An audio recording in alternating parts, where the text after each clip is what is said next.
Hello dear learners. तो आज हमारी पहली क्लास है मॉड्यूल 2 की। मॉड्यूल 1 में हमने सीखा वर्ड के बारे में और मॉड्यूल 2 में हम सीखेंगे सेंटेंस के बारे में। ठीक है, ठीक है, ठीक है। तो आज आप लोग सेंटेंस के बारे में बहुत कुछ नया सीखने वाले हैं। आज हम लोग फ्रेज, क्लॉज, सेंटेंस इन्हें पहचानना सीखेंगे। बहुत सारे होमवर्क भी है, उन्हें भी सीखेंगे। एक मिनट, एक मिनट, एक मिनट, let me select my pen first and then I will continue. Okay, ठीक है। Let me select this one. Okay. तो हमने अभी तक क्या क्या सीख लिया, एक बार के लिए मैं आपको बता दूं। हमने सीखा अल्फ़ाबेट, ठीक है। फिर हमने सीखा वर्ड फॉर्मेशन। वर्ड फॉर्मेशन में हमने ये देखा कि आप दो टूल यूज कर सकते हैं, या तो सफिक्स यूज कर सकते हैं या आप प्रीफिक्स यूज कर सकते हैं। किस में यूज करना होता है? आप बेस वर्ड या रूट वर्ड में आप इन्हें लगाते हैं। मैंने बेस वर्ड या रूट वर्ड में या तो आप यूज करेंगे सफिक्स या तो आप यूज करेंगे प्रीफिक्स, तो बनेगा हमारा नया वर्ड।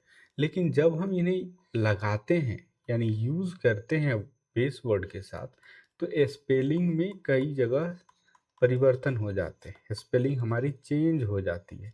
इसके लिए हमने 11 रूल्स पढ़े, जिससे हमें स्पेलिंग बनाने में मदद मिले। ठीक। तो अब हमने क्या सीखा? तीसरी चीज हमने सीखी डेरिवेशन। डेरिवेशन, ठीक है। अब डेरिवेशन क्या है? इसमें हमने जाना कि नाउन से कैसे हम वर्ब बनाएंगे, एडजेक्टिव बनाएंगे और एडवर्ब बनाएंगे। फिर हमने देखा कि वर्ब से कैसे एडजेक्टिव बनाएंगे और नाउन बनाएंगे। फिर हमने देखा कि एक एडजेक्टिव से कैसे हम वर्ब बनाएंगे, नाउन बनाएंगे और एडवर्ब बनाएंगे। इतनी सारी बातें हम अभी तक सीख चुके हैं। तो चलिए आगे बढ़ते हैं, कहानी को आगे बढ़ाते हैं। हमने पिछले मॉड्यूल 1 में हमने सीखा वर्ड के बारे में कि वर्ड्स क्या होते हैं, कैसे हम उन्हें बनाते हैं। ये सारी बातें हम सीख लिए। अब मैं करता हूँ क्या कि जब हमारे पास वर्ड आ गए, तो अब हम उनकी ग्रुपिंग शुरू करेंगे। ग्रुपिंग का मतलब है कि उन्हें हम एक दूसरे के साथ जोड़ना शुरू करेंगे, समूह बनाना शुरू करेंगे। समूह समझते हैं? हाँ, जैसे आपके यहाँ सेल्फ हेल्प ग्रुप का समूह बन रहा है, ठीक है। चलिए, तो ग्रुपिंग में जब हम ग्रुपिंग शुरू करते हैं, शब्दों को एक दूसरे से जोड़ना शुरू करते हैं, तो मुख्य रूप से 3 चीजें बन के सामने आती हैं। कौन कौन सी चीजें? एक बन के आती है जिसका नाम है सेंटेंस। सेंटेंस। दूसरे का नाम है क्लॉज और तीसरे का नाम है फ्रेज, ठीक है। सेंटेंस समझना हो, क्लॉज समझना हो या फ्रेज समझना हो, तो इस कहानी में एक किरदार आता है जिसका नाम है फाइनाइट वर्ब। अगर आपको ये वर्ब नहीं पता, तो आप दरअसल ना तो सेंटेंस की समझ ले पाएंगे, ना तो क्लॉज की समझ ले पाएंगे, ना ही आप फ्रेज की समझ ले पाएंगे। तो ये जो किरदार है हमारा फाइनाइट वर्ब, वो बहुत ज़रूरी किरदार है। तो चलिए बिना देर करते हुए पहले हम ऋषि भाई साहब को समझते हैं कि आप फाइनाइट वर्ब हैं कौन और आपकी हमें ज़रूरत क्यों पड़ गई, कैसे आप हमारी ज़िंदगी में आ गए। ठीक है, एक मिनट, एक मिनट। ओके। तो अभी हम सीख रहे हैं फाइनाइट वर्ब। ध्यान देंगे, हम केवल यहाँ पे फाइनाइट वर्ब या क्लॉज या फ्रेज या सेंटेंस, इन सभी के फंक्शंस को हम टेस्ट नहीं कर रहे हैं। हम यहाँ फंक्शंस को नहीं सीखेंगे, हम केवल सीखेंगे आइडेंटिफिकेशन। आइडेंटिफिकेशन। कुछ दिनों तक हमारी क्लासेज पहचानने को होगी कि हम केवल पहचान पाएँ। अब पहचानना क्यों ज़रूरी है? पहचानना इसलिए ज़रूरी है, जैसे कि आप मान लीजिए आप मान लीजिए कि एक ट्रांजिस्टर बनाना चाहते हैं, रेडियो बनाना चाहते हैं और उसके पार्ट पुर्जे आपके पहचान में आ नहीं रहे हैं। तो पहला काम ही होगा कि आप पहचानना सीख लें। तब आप जाकर के एक रेडियो की असेंबली, ट्रांजिस्टर की असेंबली कर पाएँगे। ठीक उसी तरह जब हम भाषा को सीखते हैं, तो पहचानना बहुत ज़रूरी होता है। एक बार के लिए आप आइडेंटिफिकेशन सीख जाएँगे, फिर उनके साथ आप आगे काम करना आपके लिए बहुत आसान हो जाएगा। ठीक है? तो फंक्शंस हम बाद में टेस्ट करेंगे, अभी हम केवल आइडेंटिफिकेशन टेस्ट करेंगे। तो थोड़ा-सा इस हिसाब से आपको सीखना है, ठीक है? तो हम क्या कर रहे हैं, अभी सीखेंगे फाइनाइट वर्ब। इससे पहले मैं आपको 2 सेंटेंस लिखता हूँ और उनको समझने की कोशिश करेंगे कि ये सेंटेंस में क्या दिख रहा है हमें, ठीक है? चलिए, मैं एक सेंटेंस लिखता हूँ, the police the police are searching searching the village to arrest Mohan. फिर मैंने लिखा the police were searching the village to arrest Mohan. अब इन 2 सेंटेंस के माध्यम से मैं आपको एक छोटी सी बात समझाना चाहता हूँ। वो बात है क्या?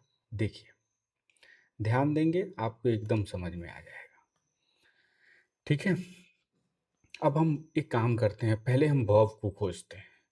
एक तो यहाँ पे मिल रहा है हमें वर्ब, ठीक है? ये हो गया हमारा हेल्पिंग और ये हो गया मेन और यहाँ पे एक हमें वर्ब मिला अरेस्ट। फिर यहाँ पे एक वर्ब मिला सेम वही हेल्पिंग और मेन और यहाँ पे एक वर्ब मिला अरेस्ट। ठीक है जी, 2 सेंटेंस थे और दोनों सेंटेंस में 2-2 वर्ब हमें देखने को मिल गए। अब मैं आपसे एक बात पूछता हूँ, आप मुझे ये बताइए कि पहला वाला सेंटेंस प्रेजेंट का है, दूसरा वाला सेंटेंस पास्ट का है। तो आप बोलेंगे हाँ भैया, ये बात तो ठीक ही कह रहे हैं आप। पहला वाला सेंटेंस तो प्रेजेंट का है, दूसरा वाला सेंटेंस पास्ट का है। आपको कैसे पता चल गया? हमको कैसे पता चल गया? कैसे पता चला? हमने इस वर्ब फॉर्म को देखा और हमें पता चल गया। ठीक है जी, अब आगे बढ़ते हैं। मैं आपसे कहूँ कि आप ये बताइए, द पुलिस जो सब्जेक्ट है, ये सिंगुलर है या प्लूरल है? तो आप कहेंगे भैया ये तो प्लूरल है। क्यों? क्योंकि आप इस वर्ब को देख करके बता रहे हैं। तो मैं ये कह रहा हूँ कि क्या इस वर्ब को देख करके हम नहीं बता सकते थे? तो आप कहेंगे कैसी बात करते हैं आप? इसको देख के हमें कहाँ पता चल रहा है कि इसका टाइम क्या है? ये कौन से सब्जेक्ट ये सब्जेक्ट को न डिसाइड कर पा रहा है, न टाइम को डिसाइड कर पा रहा है। इसका ये मतलब है कि सेंटेंस में कुछ तो वर्ब ऐसे होते हैं जो सेंटेंस की बहुत सारी इंफॉर्मेशन को अपने साथ कैरी कर रहे होते हैं, ठीक? और कुछ तो ऐसे होते हैं जिनको सब्जेक्ट की बहुत सारी इंफॉर्मेशन से कोई फर्क नहीं पड़ता। प्रेजेंट हो तब भी वही रहेगा, पास्ट हो तब भी वही रहेगा, सिंगुलर हो तब भी वही रहेगा, प्लूरल हो तब भी वही रहेगा, एक्टिव हो तब भी वही रहेगा, पैसिव हो तब भी वही रहेगा, सब्जंक्टिव मूड हो तब भी वही रहेगा, ठीक है? वोकेटिव मूड कुछ भी हो भैया, ये साहब यही रहेंगे। परिवर्तन इधर होने वाला है, इसमें परिवर्तन होगा। अब इतनी छोटी सी बात आपके दिमाग में एस्टेब्लिश हो चुकी है। अगर ये बात समझ में आ गई है तो चलिए मैं आगे एक बात और बताता हूँ उसी से लिंक करती हुई, ठीक है? तो मैं ये कह रहा था कि अगर एक सेंटेंस हो तो सेंटेंस में एक तो वर्ब ऐसा होगा जो हमें सब्जेक्ट का नेचर बताएगा, सब्जेक्ट का नेचर बताएगा सिंगुलर है कि प्लूरल है। दूसरा हमें टाइम बता रहा होगा, ठीक है, जिसको हम अलग से टेंस के नाम से भी जान सकते हैं फिलहाल के लिए। लेकिन दोनों में अंतर होता है, ये बाद की बात है, अभी की इतना दिमाग में लोड लेने वाली बात है नहीं, ठीक है। तो एक तो टाइम बता रहा होगा, आगे बढ़ते हैं। एक मूड बता रहा होगा, या वो हमें एक्टिव पैसिव तरह के इंफॉर्मेशन दे रहा होगा। एक तो वर्ब ऐसा होगा जो इन सभी तरह के इंफॉर्मेशन अपने साथ लेके चल रहा होगा। तो अगर ये इतनी इंफॉर्मेशन कैरी करता है तो कैसे हमें वो इंफॉर्मेशन बता पाता है? इसके पास तो मुंह तो है नहीं कि वो आके बोलेगा कि भैया आप जानते हैं सब्जेक्ट ना प्लुरल है, आप जानते हैं सब्जेक्ट ना सॉरी सेंटेंस ना पास्ट टेंस में है, सेंटेंस ना फ्यूचर टेंस में है। इसके पास तो कुछ ऐसी जरिया है नहीं। तो वो क्या करता है ना, अपने फॉर्म में चेंज लाता है, अपने फॉर्म में क्या करता है, चेंज लाता है, ठीक है। इसी से वो इतनी सारी इंफॉर्मेशन को हमें दे पाता है। तो पहली बात तो हम ये समझ गए कि इसेंशियली उसके फॉर्म में चेंज आई होगी, ठीक। तो ऐसे वर्ब को हम नाम देते हैं फाइनाइट वर्ब। ऐसे वर्ब को हम नाम देते हैं फाइनाइट वर्ब। कौन से वर्ब को हम फाइनाइट वर्ब बोलते हैं? जो ये सारी इंफॉर्मेशन अपने साथ कैरी कर रहा होगा और इन इंफॉर्मेशन को हमें बताने के लिए उसके फॉर्म में चेंज हो रहे होंगे।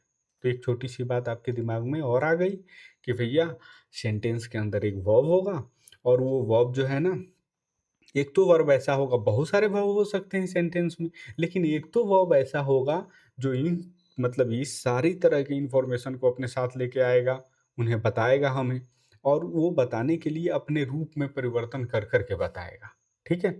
तो अब उस तरह के वर्ब को हम बोलेंगे फाइनाइट वर्ब। अब नाम में भी बहुत कुछ रखा होता है। लोग कहते हैं ना कि नाम में क्या रखा है, नाम में बहुत कुछ रखा है।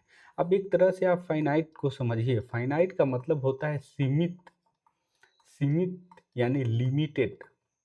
अब इस नाम को एक बार के लिए ढूंढते हैं और समझने की कोशिश करते हैं, इसका नाम फाइनाइट आखिर पड़ा तो पड़ा कैसे, ठीक है, और इसके नाम में ऐसी क्या बात रखी है, ठीक है। चलिए मैं सबसे पहले दो वर्ब लिख लेता हूँ यहाँ पे। आर सर्चिंग आपके पिछले सेंटेंस से उठाया हुआ वर्ब है, और टू अरेस्ट, ओके। अब मैं आपसे पूछता हूं कि इसको क्या हम पास्ट में यूज कर सकते हैं? इस सेम वर्ब को क्या हम पास्ट में यूज कर सकते हैं? आप बोलेंगे नहीं भैया ये तो प्रेजेंट का वर्ब है। तो मैं कहता हूं कि क्या इसको सिंगुलर में यूज कर सकते हैं, सिंगुलर वर्ब के साथ यूज कर सकते हैं? आप बोलेंगे नहीं भैया ये तो प्लूरल सब्जेक्ट का वर्ब है, ठीक है। मैं कहूँ कि क्या इसे आप पैसिव में यूज कर सकते हैं? तो आप बोलेंगे कैसी बात करते हैं भैया, ये तो एक्टिव वाला है।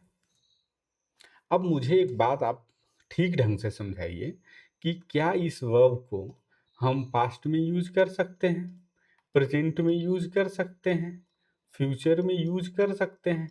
आप बोलेंगे भैया इसको जहां मन करे यूज करिए, कोई फर्क नहीं है। क्या इसको सिंगुलर सब्जेक्ट के साथ यूज कर सकते हैं? क्या इसे प्लूरल सब्जेक्ट के साथ यूज कर सकते हैं? कहीं भी यूज करिए। क्या इसे किसी एक्टिव सेंटेंस में यूज कर सकते हैं? क्या इसे किसी पैसिव सेंटेंस में यूज कर सकते हैं? आप बोलेंगे कहीं भी यूज कर लीजिए इसे। इसका मतलब ये है कि ये लिमिट हो चुका है, मतलब इसको हमने सीमित कर दिया है कि खास जगह पर ही इस तरह के वर्ब को यूज किया जा सकता है। हमने इसे सीमित कर दिया है, इसीलिए इसका नाम है फाइनाइट। ये सीमित हो चुका है। क्यों सीमित हो चुका है?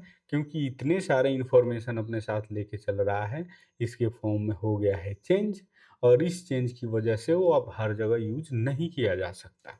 लेकिन ये भाई साहब कोई इंफॉर्मेशन लेके नहीं चलते हैं, तो कहीं भी लगा लें, कोई फर्क नहीं पड़ता है।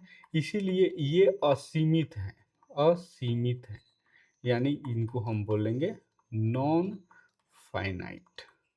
हमें लगता है आपको ये बात मैं समझा चुका कि इसका क्या मतलब रहा, ठीक है। अब थोड़ा सा, अब हाँ, एक बात मैं आपको बताऊँ कि मैं फिर वही बात कह रहा हूँ कि हम पहचानने पे काम कर रहे हैं, हम फ़ंक्शन को टेस्ट नहीं कर रहे हैं। तो आप यहाँ पे कभी भी दिमाग में टेंशन ये नहीं लें कि भैया नॉन फाइनाइट के फंक्शन और फाइनाइट के फंक्शन तो हमें पता ही नहीं है, कहाँ यूज़ करते हैं, कैसे यूज़ करते हैं। भैया थोड़ी-सी समझ रखें, क्लासेस मॉड्यूल अभी हमारा शुरू हुआ है। हम अभी आइडेंटिफ़िकेशन यानी पहचान पत्र खोजने का काम करेंगे कि हम सेंटेंस में इनको पहचान पा रहे हैं कि नहीं पा रहे हैं। एक बार के लिए आपको पहचान क्लियर हो जाए, बाकी आगे भी बातें क्लियर होती रहेंगी हमारी। ठीक है जी? चलिए आगे बढ़ते हैं।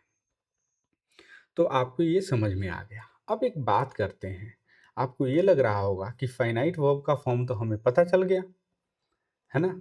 कैसे पता चल गया? कि उसके फॉर्म में चेंज होंगे और वो सब्जेक्ट से जुड़ा रहेगा, टेंस वगैरह बता रहा होगा, तो हम तो कह देंगे कि हाँ भैया, वो तो हमारा क्या है? फाइनाइट वर्ब है। लेकिन नॉन फाइनाइट के फॉर्म अभी आपने देखे नहीं, बस एक ही देखा टू वाला। लेकिन क्या एक ही फॉर्म होता है? नहीं, इनके 3 फॉर्म होते हैं। कितने फॉर्म होते हैं? 3। 3 फॉर्म्स आर देयर। ठीक है? कौन-कौन फॉर्म होते हैं? तो देखिए, टू के साथ वर्ब 1 या टू के साथ बी और V3। ठीक है? फिर वर्ब के साथ आईएनजी या हैव के साथ V3 या हैव के साथ बीन और V3। ठीक है? चलिए, अब ये हो गए फाइनाइट के फॉर्म। इनका नाम जानना चाहते हैं? मैं नाम भी बता दूं, लेकिन हमें लगता है नाम बताने से कन्फ्यूजन बढ़ेगा, फ़ायदा होगा नहीं। इनका नाम है इन्फिनिटिव। इनका नाम 2 हो सकता है इनकी यूसेज पे, एक तो जिरंड और दूसरा पार्टिसिपल, और इनका भी नाम है पार्टिसिपल। ठीक है? तो हमें इस बीच में नहीं जाना कि कौन नाम है, क्या नाम है, हमें बस एक बार के लिए उसके फॉर्म को देख लेना है, ताकि कल को ये फॉर्म हमें दिखे तो हम उनको पहचान पाएँ। ठीक? अब एक नोट मैं आपको यहाँ दिखा रहा हूँ, है ना? ये चूँकि ₹500 का नोट है, तो आप देखिए उसे ध्यान से। ठीक है? कि जो वर्ब 4 हो या वर्ब 3 हो, ये बिना हेल्पिंग वर्ब के नहीं आते हैं। ये हेल्पिंग वर्ब के साथ रहेंगे तो संभावना है कि ये फाइनाइट वर्ब होंगे। फाइनाइट वर्ब होंगे, जैसे कि मैंने चर्चा करी कि वर्ब प्लस आईएनजी, है ना? तो यहाँ पे हेल्पिंग वर्ब की चर्चा तो हमने नहीं करी। तो ये अगर हेल्पिंग वर्ब के साथ आए होंगे, ठीक है, तो ये हो जाएगा हमारा फाइनाइट। और हेल्पिंग वर्ब के बिना दौड़ते हुए आ गए होंगे, तो ये हो जाएंगे नॉन फाइनाइट। ये छोटी सी नोट है लेकिन बड़े काम की है, आपको ये बात ध्यान रखनी है। ठीक है? एक छोटी सी नोट है लेकिन ये बात आपको ध्यान रखनी है कि ऐसा होता है। ठीक है? अब आगे बढ़ते हैं। आप ये कहेंगे भैया हैव और V3 है, तो क्या क्या ये हैव हेल्पिंग वर्ब नहीं है? आप समझिए थोड़ी सी बात, थोड़ी देर में ये सारी बातें आपको एकदम क्रिस्टल क्लियर हो जाएंगी। क्लियर? आगे बढ़ें? ठीक है, है ना? अब हम आपके लिए एक छोटा सा हाँ, एक क्लास वर्क रखे हुए थे कि मैं आपको कुछ क्वेश्चन की मदद से सिखाने की कोशिश करूँगा। कह रहा है कि identify finite verbs and non finite verb. एक-एक करके पहचानने की कोशिश करेंगे। हमारा सेंटेंस पहला लिखा है, she wants to learn French this year. हमें केवल वर्ब को मार्क करना है। एक वर्ब यहाँ मिला और दूसरा वर्ब यहाँ मिला। ठीक है जी? अब हम बात करते हैं कि हमने क्या कहा कि टू के बाद, देखिए, टू के बाद वर्ब वन होगा। ठीक है? तो वो तो हमारा फाइनाइट नहीं होगा। तो ये वाला जो पोर्शन है, ये हमारा नॉन फाइनाइट हो गया। नॉन फाइनाइट यानी कि इसको अगर आप वांट को वांटेड भी कर दें, तब भी इस पर कोई फ़र्क नहीं पड़ेगा। यानी कि इसको न टेंस डिसाइड करना है, अगर सी को हम वी कर दें तब भी इस पर कोई फ़र्क नहीं पड़ेगा। जबकि सी को वी करते ही इसका फ़र्क पड़ जाएगा। ये वॉन्ट्स लिखा है ना, ये वॉन्ट हो जाएगा। ठीक है, तो आप समझिए किसमें परिवर्तन हो रहा है, इसके फॉर्म में परिवर्तन हो जाएगा। आप इससे भी पकड़ सकते हैं कि इसके फॉर्म में चेंज हो रहा है। तो ये हो गया हमारा फाइनाइट और ये हो गया हमारा नॉन फाइनाइट। ओके, अब आते हैं, अब इसमें भी हमें वर्ब खोजना है कि वर्ब कितने हैं। हमें बाकी सब चीज़ को नहीं पकड़ना है। वर्ब वर्ब तो आपको पकड़ना आता होगा, खाना पीना रोना दौड़ना, इनको क्रिया बोलते हैं। और क्रिया मतलब आप जानते हैं कि क्रिया लगा के आपको सच निकलवाया जाता है। तो ये क्रिया है, एक क्रिया और दो क्रिया, मतलब इस सेंटेंस में दो क्रिया है। ठीक है, तो अब एक बात समझेंगे कि हमने क्या कहा कि देखिए, तो आईएनजी वाला फॉर्मेट हो लेकिन कोई हेल्पिंग वर्ब इसके साथ नहीं हो, तो हम इसे क्या बोलेंगे? इसे हम बोलेंगे कि ये हमारा नॉन फाइनाइट है, यानी कि रनिंग आईएनजी फॉर्मेट में है और कोई हेल्पिंग वर्ब इसके साथ नहीं है। तो ये हो गया हमारा नॉन फाइनाइट। क्लियर? अब आगे बढ़ते हैं। किप्स, देखिए तो इसके फॉर्म में चेंजिंग दिख रहा है, एकदम दिख रहा है। अगर इधर हम कुछ चेंज करें या हम कहें कि इसको पास्ट में लिखिए, तो पास्ट में लिखेंगे, रनिंग में तो चेंज नहीं करेंगे आप। Running every morning kept, kept हो जाएगा, केप्ट हिम हेल्थी। तो अब जो है ना, तो हमने क्या देखा कि अगर हम टाइम चेंज कर रहे हैं, सब्जेक्ट चेंज कर रहे हैं, तो कौन से वर्ब पे फर्क पड़ रहा है? इस वाले पे, इस वाले पे। तो ये हो गया हमारा फाइनाइट। क्लियर? अब आगे बढ़ें। फिर इस वाले सेंटेंस में आपको वही बात खोजनी है, खोजना है हमें क्रिया। तो एगो क्रिया यहाँ और एगो क्रिया यहाँ, लेट भी क्रिया होता है, कोई बात नहीं। चलिए, हमने फिर क्या कहा कि वर्ब थ्री अगर हेल्पिंग वर्ब के बिना हो तो नॉन फाइनाइट, हेल्पिंग वर्ब के साथ हो तो फाइनाइट। चलिए इस बात को टेस्ट कर लेते हैं। ये है हमारा वर्ब थ्री, लेकिन हेल्पिंग वर्ब दिखा कहीं? नहीं दिखा। तो ये हो गया हमारा नॉन फाइनाइट। और ये लेट लेट लेट, ठीक है। अब लेट जो है ना, broken window, let in the cold air, अगर हम इसका टेंस चेंज करें तो भी लेट में परिवर्तन दिखेगा। ठीक है, यानी कि लेट हमारा हो जाएगा फाइनाइट वर्ब। आगे बढ़ें। तो इसमें हमें देखना है कितने वर्ब हैं। एक तो वर्ब है हैविंग फिनिश्ड, दूसरा है वेंट। ठीक है, दो वर्ब हमें देखने को मिले। क्लियर? अब मैं कहूँ कि ये काम करिए, तो पास्ट में ऑलरेडी लिखा हुआ है, आप इसे प्रेजेंट में चेंज करिए तो माया वांट्स हो जाएगा। यानी कि किस में परिवर्तन हो रहा है? इस वाले वर्ब में। तो ये हो गया हमारा फाइनाइट, फाइनाइट। और हमने क्या देख रखा है कि हैव के साथ भी थ्री रहे, या हम ऐसे भी लिख सकते हैं कि हैविंग के साथ भी थ्री रहे, या हैविंग के साथ बीइंग प्लस भी थ्री रहे, ये भी हो सकता है। तो यहाँ आ जाइए, तो वही स्ट्रक्चर यहाँ भी है। तो ये वाला हमारा हो जाएगा नॉन फाइनाइट। क्लियर? अब आप ये सोच रहे होंगे भैया फाइनाइट और नॉन फाइनाइट के पीछे क्यों पड़े हुए हैं? पीछे पड़े हुए, थोड़ी देर में ये बातें एकदम क्रिस्टल क्लियर हो जाएगी। हमारी क्लास की तो यही फ़ायदा है ना, कि शुरुआत में चीज़ें थोड़ा सा रैंडम लगता है, लेकिन जैसे जैसे क्लास आगे बढ़ेंगी और जो चीज़ हम सीखना चाहते हैं क्लास के अंत तक वो चीज़ें हमारे पास हो जाती हैं, क्लियर हो जाती है। पेशेंस रखना है, पेशेंस, है ना? पेशेंस रखिए, प्लीज़ हैव सम पेशेंस। तो एक वर्ब यहाँ दिखा हमको, एक वर्ब यहाँ दिखा, फिर वही लॉजिक लगाइए। आईएनजी फॉर्मेट मिला तो हमें क्या खोजना है? हेल्पिंग वर्ब नहीं मिला, नॉन फाइनाइट। तो बाकी क्या है? ये वाला फाइनाइट। अब चलिए आगे बढ़ें, आगे बढ़ें, आगे बढ़ते हैं। ठीक है, 5 और हैं, इसको भी हम करके दिखाते हैं। देखिए, एक तो वर्ब यहाँ दिख रहा है और एक तो वर्ब यहाँ दिख रहा है। सिंपल, टू के बाद आया हुआ है नॉन फाइनाइट और ये वाला फाइनाइट। कैसे पता करेंगे? देखिए, अगर ये पास्ट टेंस में है, अगर हम प्रेजेंट टेंस में लिखे तो ये चेंज हो जाने वाला है, डिसाइड। तो इसका मतलब यही चेंज हो रहा है ना, तो यही इन्फॉर्मेशन वो धारण किए हुए है कि टेंस हम चेंज कर देंगे, है ना? यही झंडा लेके खड़ा हुआ है, तो यही तो फाइनाइट है। अब आगे देखते हैं। एक तो एग्जॉस्टेड, एक तो वर्ब यहाँ दिखा, एक वर्ब यहाँ दिखा। ठीक है, अब दो वर्ब है हमारे पास। अब कह रहा है कि आप पता करिए कि कौन सा, मतलब क्या बोलते हैं कि फाइनाइट है, कौन सा नॉन फाइनाइट है। तो वो तो वर्ब 3 वाला अब कॉन्सेप्ट यहाँ काम करेगा नहीं, क्योंकि वर्ब 2 भी एग्जॉस्टेड ही होता है। तो आप कहेंगे कि ये काम नहीं कर रहा है। तो चलिए कोई बात नहीं है, काम नहीं कर रहा है तो एक काम करिए, इसको प्रेजेंट में लिखने की कोशिश करिए, प्रेजेंट टेंस में लिखिए। तो प्रेजेंट टेंस में लिखेंगे तो फाइनली रीच होगा, फाइनली ट्रैवलर्स रीच होगा। ठीक है, ये रीच नहीं होगा, यानी कि परिवर्तन कहाँ हो रहा है, यहाँ हो रहा है, इस वाले सेगमेंट में हो रहा है।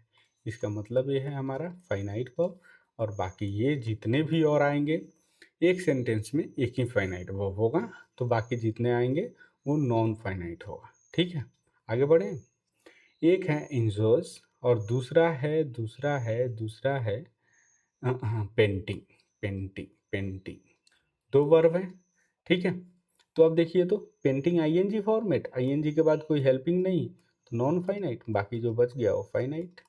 बाकी दो का आप कमेंट में जवाब देंगे कि भैया हाँ हम सीख चुके हैं, और आप बात को आगे बढ़ा सकते हैं। अब बात को आगे बढ़ाते हुए मैं ले चलता हूँ आपको, 2-3 और सेंटेंस लिखता हूँ, और मैं आपको एक छोटी सी कॉन्सेप्ट समझाने की कोशिश करता हूँ, जिसको आपको हमेशा के लिए गलत ही पढ़ाया गया है। ठीक है, तो जैसे मैं एक सेंटेंस लिखता हूँ, the chair ate my homework. एक तो ये सेंटेंस हो गया। दूसरा हो गया, my shoes are feeling sad today. अब इन दो सेंटेंस को ध्यान से देखिए, क्या चेयर आपका होमवर्क खा सकता है? बताइए, ये संभव है? नहीं संभव है। क्या जूता महसूस कर सकता है कि वो आज दुखी है? जूता को फीलिंग नहीं हो सकती है। तो क्या ये सेंटेंस का कोई अर्थ निकल रहा है? तो आप बोलेंगे नहीं भैया, ये मीनिंगलेस है ना। लेकिन क्या ये सेंटेंस हैं? ये मीनिंगलेस हैं, जरूर इनका अर्थ नहीं निकल रहा है। लेकिन मैं आपसे पूछूं कि क्या ये सेंटेंस हैं, तो जवाब क्या होगा बताइए? हाँ, ये सेंटेंस हैं। यस, सेंटेंस हैं। ठीक है, तो आपको क्या पढ़ाया गया सेंटेंस के बारे में? कि group of word having complete meaning is called sentence. लेकिन ये तो मीनिंग नहीं दे रहे हैं। अब ऐसा कैसे हो सकता है कि जूता जो है आज बहुत उदास महसूस कर रहा है? ऐसा संभव नहीं है ना, मीनिंग तो निकल ही नहीं रहा। तो एक चॉम्स्की करके ग्रामेरियन था, उसने बहुत शानदार अपने रिसर्च पेपर में वो बात लिखा था कि colourless green ideas are sleeping furiously. तो उसने बताया कि देखो, ये सारे बातें एक दूसरे से कॉन्ट्राडिक्ट करती हैं कि आइडिया तो सो नहीं सकते और सोना फ्यूरियसली, यानी गुस्से में कोई कैसे सो सकता है? सोना तो शांति की बात है, आइडिया सो नहीं सकते, और कोई चीज़ कलरलेस है तो ग्रीन नहीं हो सकती। तो ये सेंटेंस अपने आप में मीनिंग होल्ड ही नहीं करता। लेकिन सेंटेंस है कि नहीं? तो वो सेंटेंस है लेकिन मीनिंग नहीं है। तो आपको जो बताया जाता है ना, बात जो बताया जाता है कि सेंटेंसेस मतलब group of word having complete meaning is called sentence, ये बात सरासर गलत है ना। ये बात एकदम ही गलत है, गलत समझ गए जिसको आपको पढ़ाया जाता है, जबकि बात वो नहीं है। बात क्या है वो मैं आपको सिखाने की कोशिश कर रहा हूँ। अच्छा, हमने कह दिया कि ये सेंटेंस है, ऐसा क्यों हमने कहा? आपने सोचा क्योंकि ये बात इसलिए कह रहे हैं कि ये सेंटेंस है। इसका सिंपल सा मतलब है कि ये स्ट्रक्चरली कंप्लीट है। अब ये स्ट्रक्चरली कंप्लीट है का क्या मतलब हुआ? देखिए, अगर स्ट्रक्चरली कंप्लीट होना है तो सब्जेक्ट के साथ फाइनाइट वर्ब का होना बहुत जरूरी है। इसीलिए तो मैं फाइनाइट वर्ब पढ़ा रहा था। ठीक है, कि सब्जेक्ट के साथ फाइनाइट वर्ब का होना बहुत जरूरी है। अगर सब्जेक्ट के साथ फाइनाइट वर्ब नहीं होता है तो वो चीज़ें स्ट्रक्चरली इनकम्प्लीट मानी जाएंगी। ठीक है, और स्ट्रक्चरली इनकम्प्लीट है तो कंप्लीट मीनिंग तो आएगा ही नहीं, क्योंकि स्ट्रक्चरली इनकम्प्लीट है, स्ट्रक्चर के रूप में ही वो अपूर्ण है, पूरे नहीं है, तो मीनिंग तो खैर आने की बात है ही नहीं। लेकिन अगर स्ट्रक्चरली कंप्लीट हैं और मीनिंग भी नहीं निकल पा रहा है, तब भी कोई फर्क नहीं पड़ता है, वो सेंटेंस माने जाएंगे। ठीक है, तो सेंटेंस होने की शर्त क्या है कि ये स्ट्रक्चरली कंप्लीट होना पड़ेगा। ठीक है, और स्ट्रक्चरली कंप्लीट होने की शर्त क्या है, सब्जेक्ट के साथ फाइनाइट वर्ब आएगा ही आएगा। बिना फाइनाइट वर्ब के आप सेंटेंस के स्ट्रक्चर को कंप्लीट नहीं कर सकते। अब मुझे लगता है ये बात आपको समझ में थोड़ी बहुत आई होगी। अब एक काम करते हैं, एक और एग्जांपल देते हैं आपको। जैसे मोहन टू स्कूल डेली, एक तो सेंटेंस मैंने ये लिखा, दूसरा लिखता हूँ गोइंग टू स्कूल डेली। अब आप बताइए कि क्या ये दोनों सेंटेंस स्ट्रक्चरली कंप्लीट हैं क्या? आप देखेंगे इस सेंटेंस में सब कुछ तो दिख रहा है, एक चीज मिसिंग है जिसका नाम है वर्ब। इसमें हमारा वर्ब, यानी कि हम किस वर्ब की बात कर रहे हैं, फाइनाइट वर्ब, ये हमारा मिसिंग है, नहीं दिख रहा। तो ये स्ट्रक्चर कंप्लीट है क्या? नहीं, ये स्ट्रक्चर कंप्लीट नहीं है। फिर मैं कहूँ गोइंग, वर्ब तो दिख रहा है लेकिन subject is missing, subject missing. ठीक है, तो मैं यही बात आपको समझाने की कोशिश कर रहा हूँ कि या सब्जेक्ट और फाइनाइट वर्ब ये दो मिल जाए सेंटेंस में, बाकी चीज़ें हो न हो कोई फर्क नहीं पड़ता। ठीक उसी तरह एक शादी में एक ब्राइड और ब्राइड ग्रूम साथ में हो, बाकी कौन फूफा जी आए हैं नहीं आए हैं, मौसा जी आए हैं नहीं आए हैं, ज़्यादा फर्क नहीं पड़ता।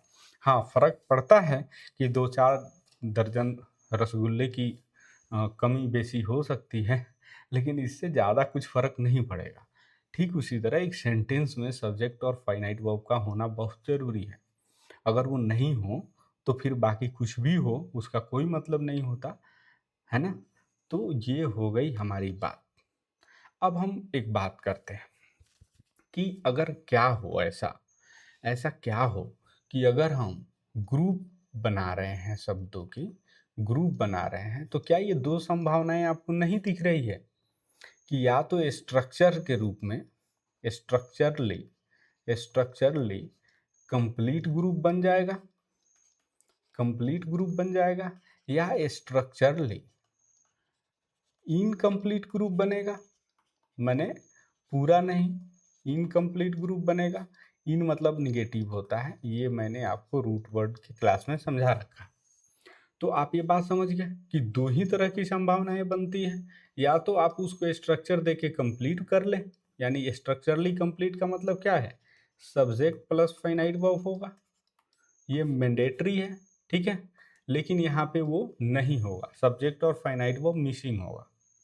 ठीक, अब आते हैं, जब ऐसा बन जाए तो इसका नाम हम देते हैं क्लॉज। अब जब ऐसा बन जाए तो इसका नाम हम देते हैं फ्रेज। ठीक है, फिर से समझिए, जब हम ग्रुपिंग कर रहे होते हैं यानी शब्दों का समूह बना रहे होते हैं, तो दो ही संभावनाएं हमारे पास होती है, या तो हम स्ट्रक्चर के रूप में कंप्लीट बना दें या उनका स्ट्रक्चर इनकम्प्लीट ही छोड़ दें। कंप्लीट कब होगा, जब सब्जेक्ट के साथ फाइनाइट वर्ब जुड़ा रहेगा, और इनकम्प्लीट कब होगा, जब सब्जेक्ट नहीं होगा, फाइनाइट वर्ब नहीं होगा। इन दोनों में से, मतलब ये दोनों एक साथ नहीं रहेंगे, बाकी दुनिया की चीज़ें साथ हो इससे कोई फर्क नहीं पड़ता है। तो इनको हम बोलेंगे फ्रेज और इनको हम बोलेंगे क्लॉज। फिर आप बोलेंगे भैया सेंटेंस किसको बोलते हैं? सेंटेंस बोलते हैं, थोड़ा सा सब्र रखिए, सेंटेंस किसको बोलते हैं आपको मैं समझाता हूँ। जैसे मैं लिखता हूँ दो sentence, we stayed, we stayed home because it was rainy. एक सेंटेंस मैं ये लिख दिया, दूसरा मैं लिखता हूँ when the bell rings we go home, we go home. अब मैं आपसे कहता हूँ, छोड़िए दुनियादारी, एक मुझे बात बताइए कि इसमें कितने वर्ब हैं। एक वर्ब यहाँ दिखा, एक वर्ब यहाँ दिखा, एक वर्ब यहाँ दिखा और एक वर्ब यहाँ दिखा। तो अब मैं आपसे कहूँ कि एक काम करिए, तो एक बात पता करिए कि क्या इस वर्ब का कोई सब्जेक्ट दिख रहा है आपको। तो आप कहेंगे हाँ यहाँ दिख रहा है, इसका सब्जेक्ट यहाँ दिख रहा है, इसका सब्जेक्ट यहाँ दिख रहा है, इसका सब्जेक्ट यहाँ दिख रहा है। क्लियर? यानी ये भी एक फाइनाइट वर्ब है, ये भी एक फाइनाइट वर्ब है, ये भी एक फाइनाइट वर्ब है और ये भी एक हमारा फाइनाइट वर्ब है। इतनी बातें हम समझ गए। अब मैं कहता हूँ एक छोटा सा और काम मेरे लिए करिए, इनकी ग्रुपिंग कर दीजिए। ग्रुपिंग का मतलब क्या है कि एक काम करिए कि अगर सब्जेक्ट और फाइनाइट वर्ब साथ में आ गए हैं तो इनको अलग अलग सेट के रूप में आप तोड़ दीजिए।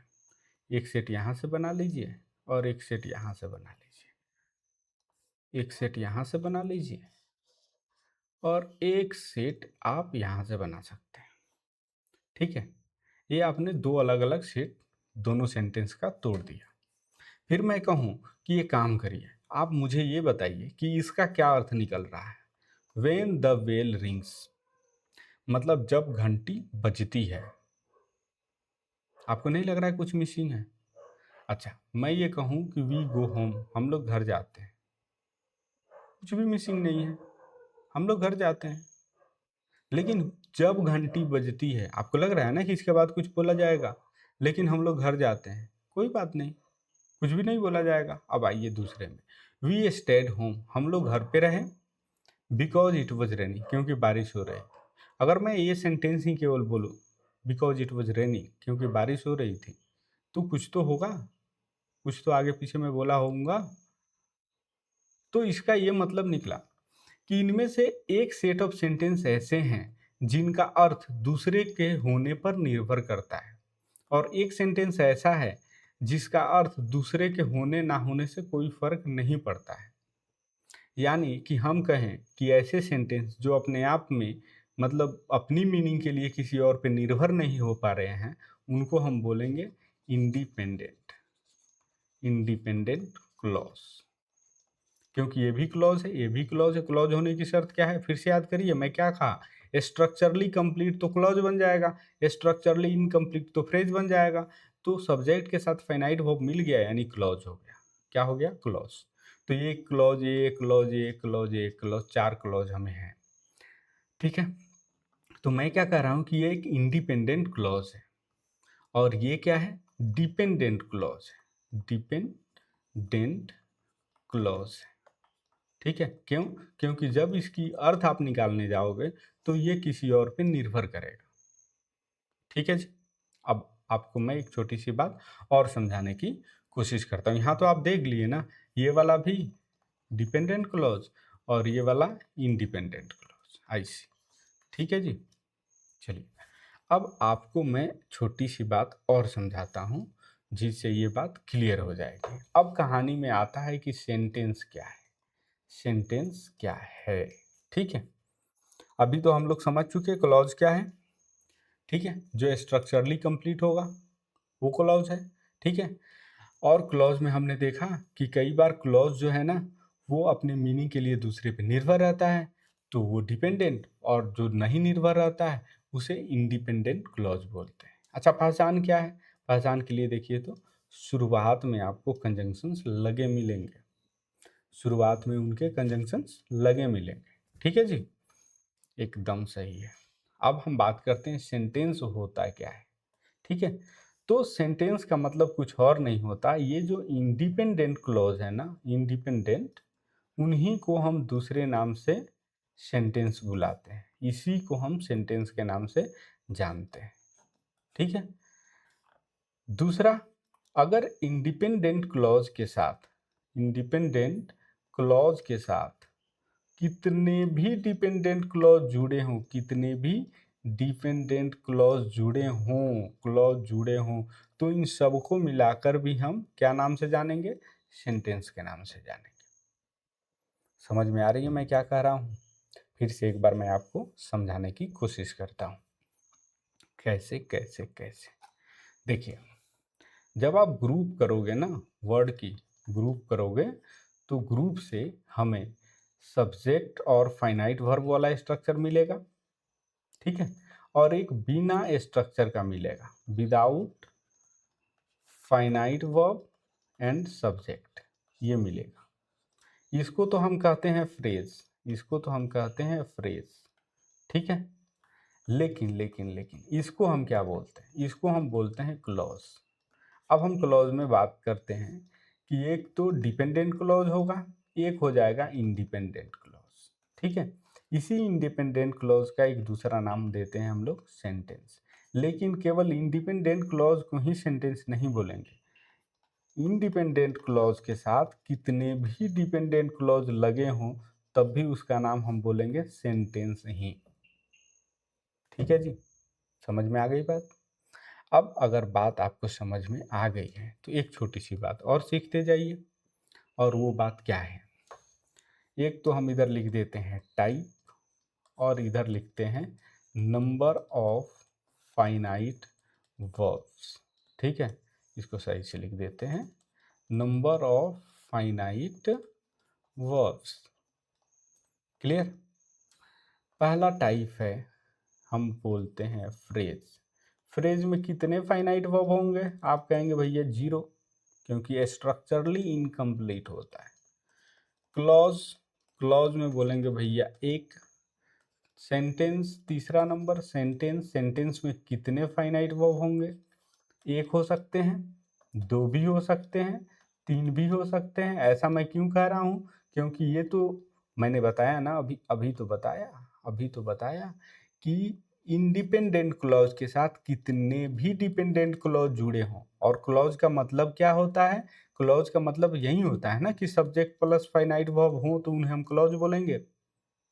तो जितने भी क्लॉज जुड़े हों उनके साथ finite verb 1, finite verb 2, finite verb 3, finite verb 4, finite verb 5, इसका तो अपना फाइनाइट वर्ब होगा ही। तो सेंटेंस में एक भी हो सकते हैं और एक से ज़्यादा भी हो सकते हैं। फिर से इस स्लाइड को समझेंगे कि फ्रेज में फाइनाइट वर्ब की संख्या 0, क्लॉज में 1 और सेंटेंस में 1 या 1 से ज़्यादा भी संभव है। अब देर ना करते हुए आपको एक छोटा सा क्लास वर्क करा देता हूँ, बाकी इसके बाद हम आपको देंगे बढ़िया सा होमवर्क, ठीक है जी। चलिए, कह रहा है क्वेश्चन क्या है, क्वेश्चन क्या है इसको समझेंगे। Identify whether is a phrase, clause और सेंटेंस। आपको पता लगाना है कि क्या ये फ्रेज है, क्लॉज है या सेंटेंस है। फ्रेज है, क्लॉज है या सेंटेंस है, ठीक है जी। अब आते हैं यहाँ, under the wooden bridge, under the wooden bridge. अब देखिए तो कहीं भी वुडन क्या है? आपको याद है ना, हमने क्या बताया था? वुड एक नाउन है, वुड एक नाउन है, और नाउन में ईएन जोड़ देंगे तो बन जाएगा एडजेक्टिव। याद करिए, इसलिए तो मैंने पहले वर्ड सिखाया आपको। तो ये है वुडन, ठीक है। तो इसको आप वर्ब नहीं मान सकते, इसमें कहीं वर्ब दिखने में मिल ही नहीं रहा है। अगर वर्ब होता भी तो सब्जेक्ट गायब था, सब्जेक्ट मतलब इसमें वर्ब नहीं मिल रहा है। इसका ये मतलब है कि ये है हमारा फ्रेज। क्लियर? अब आगे देखते हैं।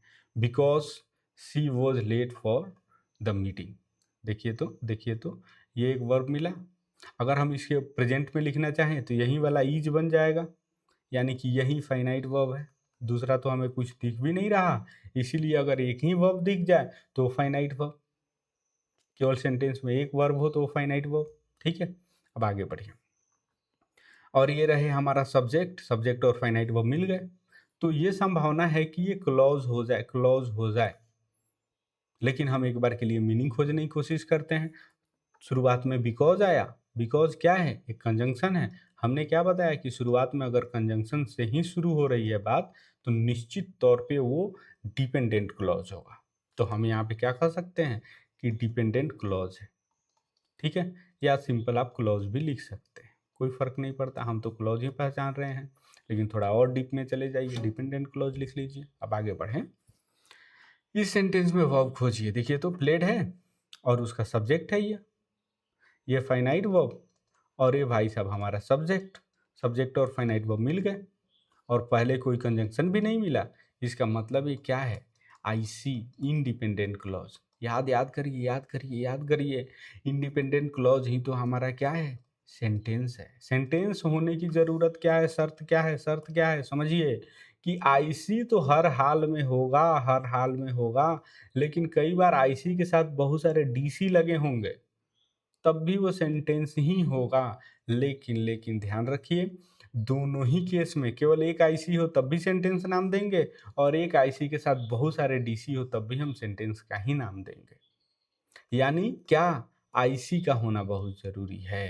ठीक है? तो आप देखिए तो इसमें पहले कोई कंजंक्शन तो लगा नहीं है, तो ये डीसी तो होगा नहीं, ये तो आईसी ही है। यानी आईसी है का मतलब ये सेंटेंस है। आगे बढ़ें। चलिए, running through the crowded street, verb तो मिल गया, लेकिन हमने क्या कहा? आईएनजी मिला, आईएनजी मिला, आईएनजी मिला, इसके पहले कोई हेल्पिंग है क्या? नहीं है, तो ये नॉन फाइनाइट। तो फाइनाइट वाला वर्ब इसमें तो है ही नहीं। अगर फाइनाइट वर्ब है नहीं तो सब्जेक्ट भी कहाँ होगा? सब्जेक्ट भी नहीं है। तो अगर ना तो सब्जेक्ट है ना फाइनाइट वर्ब है, यानी स्ट्रक्चरली इनकम्प्लीट बात है। ये स्ट्रक्चरली इनकम्प्लीट बात है। तो स्ट्रक्चरली इनकम्प्लीट बात को हम क्या बोलते हैं? फ्रेज। तो हमने लगा दिया भैया, ये है हमारा फ्रेज। क्लियर? ही finished his homework before dinner. Verb, finite verb और सब्जेक्ट मिल गए। इसके पहले क्या कोई कंजंक्शन? नहीं। तो ये हो गया हमारा आईसी। आईसी माने सेंटेंस, और क्या? कुछ नहीं। अब आइए, since the weather was cold, देखिए तो आ गया कंजंक्शन महोदय।